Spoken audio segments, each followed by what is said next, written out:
Saudara Ketua Tim Gabungan Independen Pencari Fakta atau TGIPF Mahfud MD mengungkapkan hasil kerja TGIPF dalam tragedi Kanjuruhan. Dalam jumpa pers di Istana Negara yang digelar pada Jumat kemarin, Mahfud MD menjelaskan bahwa korban yang berjatuhan dalam tragedi Kanjuruhan lebih mengerikan dari rekaman CCTV dibandingkan dengan apa yang selama ini telah beredar di media sosial. Hal ini didapatkan TGIPF dari rekaman 32 CCTV yang telah dikantongi oleh pihaknya. Mahfud MD mengatakan bahwa efek dari semprotan gas air mata ini sangat mengerikan. Banyak supporter yang kemudian terinjak-injak karena saling berebut keluar dari stadion. Selain itu ada pula supporter yang memberikan bantuan pernafasan. Mereka tak sadar karena seluruhnya terkena gas air mata.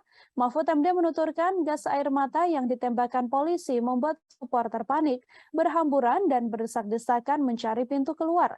Akibatnya banyak supporter yang tak bisa menyelamatkan diri karena kehabisan nafas.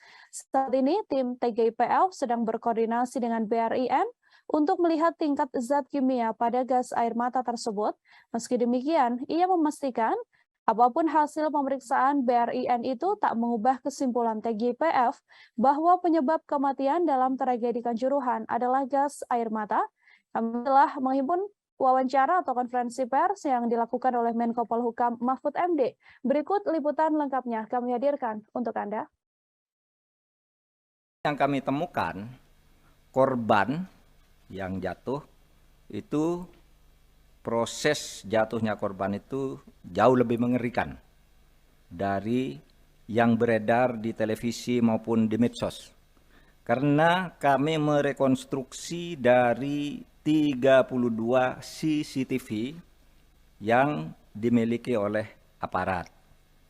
Jadi itu lebih mengerikan dari sekedar semprot mati gitu. Ada yang saling gandengan untuk berkeluar bersama, satu bisa keluar, yang satu tertinggal, yang di luar balik lagi untuk nolong temannya, terinjak-injak mati.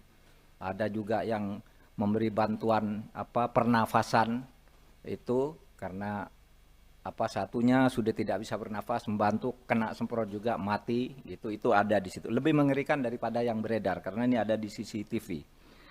Nah, kemudian yang mati dan cacat serta sekarang kritis dipastikan itu terjadi karena desak-desakan setelah ada gas air mata yang disemprot.